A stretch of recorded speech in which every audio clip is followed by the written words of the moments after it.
வானமே வெடித்த நாள், உலகம் பயந்த உண்மை.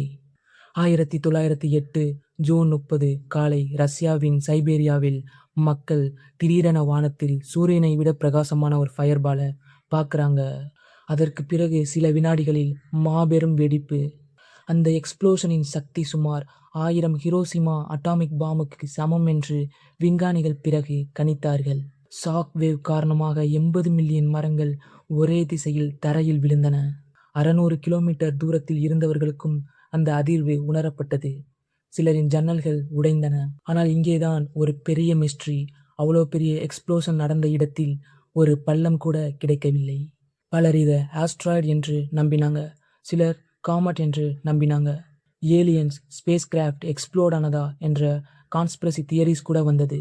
இன்று வரை டங்குஸ்கா ஈவெண்ட் முழுமையாக எக்ஸ்பிளைன் செய்யப்படாத உலகின் மிக மர்மமான நிகழ்வுகளில் ஒன்றாக இருக்கிறது. இமேஜின், அந்த எக்ஸ்ப்ளோஷன் ஒரு பெரிய சிட்டி மேலே நடந்திருந்தால் வரலாறே மாறி இருக்கும்.